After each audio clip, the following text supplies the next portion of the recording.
সংকট নিরসনে চবিপ্রবি শিক্ষার্থীদের বাজার মনিটরিং। ৯ আগস্ট ২০২৪। মাহবুব ইসলাম পরাগ, গাজীপুর। সংকট নিরসনে তরুণ শিক্ষার্থীদের বাজার মনিটরিং। চলমান সংকট নিরসনে বাজার মনিটরিং করছে টঙ্গী সরকারি কলেজ এবং শফিউদ্দিন স্কুল অ্যান্ড কলেজ বৈষম্যবিরোধী ছাত্র আন্দোলনের শিক্ষার্থীরা, যা বাজার ব্যবস্থাপনায় ও চলমান সংকট নিরসনে নতুন দৃষ্টান্ত স্থাপন করেছে। ৯ আগস্ট শুক্রবার চেরাগ আলী বিভিন্ন বাজার ঘুরে ঘুরে মনিটরিং কার্যক্রম পরিচালনা করতে দেখা যায় শিক্ষার্থীদের। শিক্ষার্থী দিনা সুজন তাদের কাছ থেকে জানা চায়, মূলত এ কার্যক্রমের আওতায় কাঁচা বাজার, ফলের দোকান, মুদি দোকান, কাপড়, কসমেটিক্স ও গ্রোসারি দোকানগুলো নিবিড়ভাবে পর্যবেক্ষণ করেন তারা।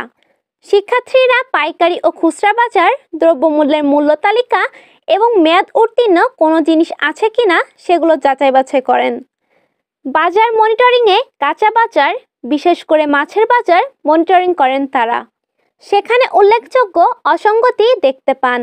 তারা লক্ষ্য করেন যে মাছের আড়তদাররা অফিসিয়াল রসিদ ছাড়াই মাছ কেনাবেচা করছেন, যা ব্যবসায়িক সত্যতার জন্য বড় চ্যালেঞ্জ। পাশাপাশি তারা মুদি দোকানে মেয়াদ উত্তীর্ণ পণ্য পাওয়ার বিষয়টি তুলে ধরেন, যা সাধারণ মানুষের স্বাস্থ্য ঝুঁকি বাড়াতে পারে। তারা ব্যবসায়ীদের সচেতন করেন এবং পরবর্তীতে সকল নিয়ম মেনে তাদের ব্যবসা কার্যক্রম পরিচালনা করতে বলেন। গাজীপুর টঙ্গী কলেজ গেট চেরাগ আলী বাজার মার্কেটে সাংবাদিক মোহাম্মদ মাহবুব ইসলাম পরাগ শিক্ষার্থীদের এই উদ্যোগের প্রশংসা করেন এবং তাদের সাথে একাত্মতা প্রকাশ করেন। শিক্ষার্থীদের কার্যক্রমে সার্বিক সহায়তা প্রদানের প্রতিশ্রুতি দিয়েছেন।